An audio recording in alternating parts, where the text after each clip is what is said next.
Quran surah 6 ayat 160. Man jaa bil hasanati falahu asyru amthaliha. Siapa yang mengerjakan satu kebaikan bernilai pahala, pahalanya 10 kali lipat. Di hadis Muslim 10 kali lipat itu bukan sekedar 1, 2, 3, 4, 10. Di hadis Muslim disebutkan Anda datang ke masjid saja. Ini baru tiba di masjid ya. Misal Anda belum sholat, belum bergabung ta'lim, baru nyampe masjid dengan niat ibadah, itu sudah dapat 25 kebaikan.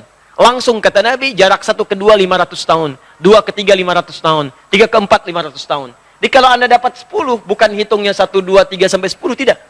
500 tahun, 500 tahun, 500 tahun, 500 tahun. Dan itu tidak mudah teman-teman sekalian. Ya, itu tidak mudah. Nah, karena itu saya kembalikan ke awal, waktu subuh dengan asar itu malaikat mencatat. Catat, dan itu dilaporkan langsung kepada Allah. Fasa'adu lillah. Mereka naik kepada Allah menyampaikan. Kata Allah, sedang apa keadaan hambaku ketika kamu tinggalkan? Nah, kalimat ini ingat, kalimat ini menunjukkan bahwa Allah Maha tahu apa yang ingin dikerjakan oleh hamba, apa yang sudah dikerjakan dan sedang dikerjakan. Hanya ingin menunjukkan kepada kita bahwa malaikat tidak mungkin bermaksiat. Ya, jadi Allah nggak nanya pun sudah tahu. Cuma Allah ingin menegaskan pada kita sifat malaikat tidak akan khianat. Akan menyampaikan seperti apa yang kemudian dikerjakan dan dituliskan saat mereka meninggalkan kita semua. Itu yang dimaksud Quran surah ke-66 ayat yang ke-6. Ya, paling kiri sebelah atas di mushaf.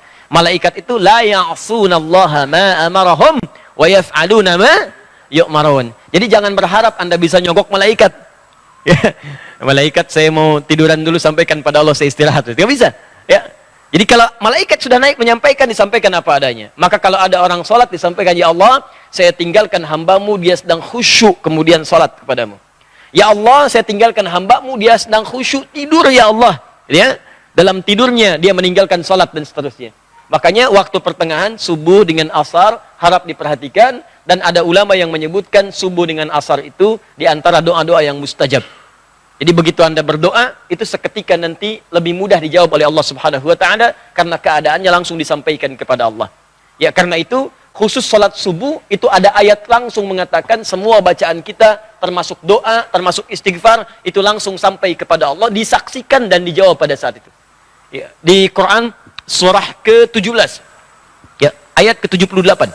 Ya, paling kiri sebelah atas. Quran surah 17 ayat ke-78. Aqimis salata liduluki syamsi ila ghasaqil laili wa qur'anal fajri. Inna qur'anal fajri kana mashhuda. Ya, tunaikan salat dengan benar dari mulai tergelincir matahari zuhur sampai matahari terbenam datang malam isya. Setelah itu qur'anal fajri, khusus untuk salat subuh. Kata Allah, perhatikan dalam subuh kata Allah bukan hanya salat yang penting tapi semua bacaannya. Quran al-Fajri, semua bacaan di waktu subuh, ya kana masyhuda, langsung disaksikan oleh Allah dan semua malaikat.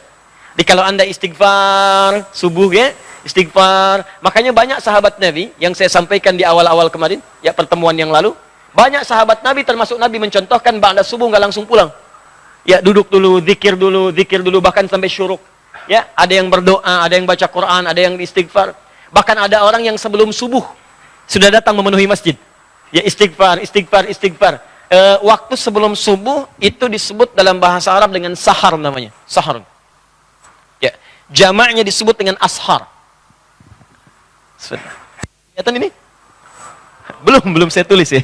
Bagaimana bisa kelihatan? Imannya kuat banget tuh, belum ditulis udah kelihatan. Masya Allah. Sahar.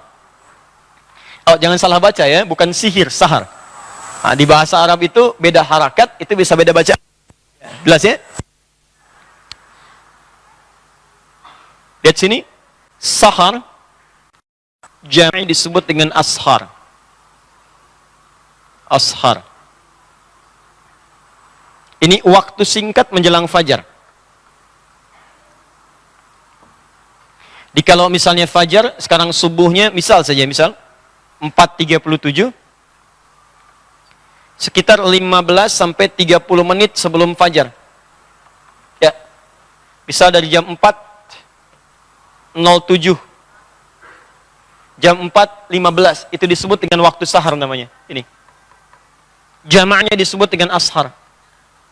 Nah, dalam Al-Qur'an disebutkan ada kebiasaan penghuni surga itu yang sering istighfar di waktu sahar. Jadi kalau Anda ingin lihat ahli surga yang sedang beraktivitas bumi, Di antaranya kata Quran, lihat nih orang-orang ini yang sedang istighfar sahar menjelang subuh. Dan setelah tahajud. Jadi orang ini tahajud, selesai tahajud dia zikir, astagfirullah, astagfirullah, astagfirullah. Ada zikirnya Nabi Yunus, la ilaha illa anta subhanaka inni kuntu minadh dhalimin.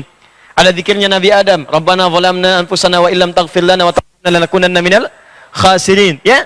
Ada zikirnya Nabi Muhammad sallallahu alaihi wasallam, ya, astagfirullah, astagfirullah, astagfirullah. Allahumma antas salam, minkas salam, tabarakta ya dzal jalali wal ikram, la ilaha illallah wahdahu la syarika lah, lahul mulku wal hamdu wa huwa ala kulli syai'in qadir. Hadis Muslim nomor hadis 571 sampai 573. Intinya istighfar. Astagfirullah, astagfirullah, astagfirullah. Itu diabadikan di Quran di dua surah, di dua ayat berbeda. Satu Quran surah ke-51 ayat 18. Paling kanan pertengahan di mushaf. Nah, ini disebut ahli surga yang tinggalnya di surga spesial, di taman surga. Itu kebiasaannya di bumi sering istighfar di waktu sahar. Wabil asharihum yastaghfirun. Menjelang fajar mereka banyak istighfar kepada Allah. Ya, Anda bayangkan, saking paham mereka dengan waktu fajar, mereka nggak pengen terlambat. Sebelum fajar sudah datang. Ah, ini bedanya. Ya, maaf ya, saya ilustrasikan begini nih. Kalau ada pembagian sembako, ya, plus dengan uang satu amplopnya 500.000, langsung di masjid ini, pada jam 4.37. Pertanyaan saya, Anda datang jam berapa ke sini? Jam 3, jam 2. Demi Allah saya katakan, nginep. Dari sehari sebelumnya. Ya kan? Nah, ini ada pembagian ampunan dari Allah. Kenapa nggak dikejar? Ada barakah, ada rahmat, ada pengabulan doa, ada penghapusan dosa. Ya, kan yang paling tinggi permintaan itu dalam Quran dan hadis. Yang paling tinggi permintaan, kalau Allah sayang pada seorang hamba, yang diberikan bukan dunia, tapi yang diberikan ampunan dari semua dosa. Itu ada di Quran surah ketiga ayat 31. Paling kiri sebelah atas, dengan Quran surah kedua di akhir ayat 222. Qul in kuntum tuhibbunallaha fattabi'uni yuhibbukumullah wa yaghfir lakum dzunubakum. Kata Allah, katakan Muhammad, kabarkan pada umatmu, kalau mereka serius mencintai aku, buktikan cinta itu dengan mengikuti engkau. Ikuti tuntunan Nabi. Dari mulai bangun tidur sampai tidur lagi. Nanti Allah akan berikan cintanya, yuhibbukumullah. Saat Allah berikan cintanya, yuhibbukumullah, apa yang diberikan oleh Allah? Wa yaghfir lakum dzunubakum. Maka yang pertama, mengampuni semua dosa-dosanya. Makanya kalau orang sudah diampuni dosa, berubah dia jadi orang baik. Jadi kalau dosa sudah nggak ada, cirinya, ciri dosa diampuni dan sudah tidak ada, maka Allah akan menjaga orang itu dari perbuatan dosa. Ini mata misalnya banyak dosa. Taubat kita, diampuni dosa mata, maka mata tidak akan bermaksiat lagi. Di begitu akan bermaksiat, dijaga oleh Allah. Tinggalkan. Haram. Tinggalkan. Suara hati kita muncul. Disebut burhan namanya. Ya. Tangan pernah berbuat dosa, taubat, nggak akan berbuat maksiat lagi, dijaga oleh Allah. Ya, maka muncul penjagaan Allah dalam dirinya. Itu yang disebut dengan wa yaghfir lakum dzunubakum. Makanya kata Al-Qur'an, Allah lebih cinta pelaku maksiat yang taubat dibandingkan orang soleh yang tidak pernah merasa salah. Ayatnya mengatakan, innallaha yuhibbut tawwabin. Allah mencintai orang-orang yang mau tobat. Tobat, tobat, tobat, tobat dibandingkan orang soleh yang tidak pernah merasa salah. Paham? Nah, ada orang tiap mau subuh datang. Dia ngerti subuh itu banyak nih, didengar langsung oleh Allah, disaksikan. Nggak mau terlambat, kayak tadi, sembako di 4.37, nginep dari malam. Ada orang ingin mendapatkan ampunan Allah, dari sejak malam datang, tahajud, sholat. Bahkan saking pengennya mendapat ampunan, sholatnya serius. Mencontoh Nabi, 1 rakaat sampai 100 ayat. Ya, ada yang 200 ayat, Masya Allah. Ada yang ayatnya aja gitu kan. Terus bacakan, bacakan, bacakan. Begitu datang sahar, astagfirullah. Astagfirullah. Nikmat, astagfirullah. Hadis qudsi mengatakan, begitu orang ini mengatakan astagfirullah, man istaghfara liya ghafartu lahu. Ghafartu lahu. Maka aku akan ampuni semua dosa-dosanya pada saat itu. Itulah sahar. Ya, makanya orang ini akan digabungkan dengan orang sabar, kemudian orang yang jujur, orang yang khusyuk dalam salat, orang yang rajin infak, digabungkan dengan 4 golongan ini akan mendapat surga yang terbaik saat di akhirat. Itu ada di Quran surah ketiga ayat 17. Paling kiri sebelah atas di mushaf. Quran surah 3 ayat 17.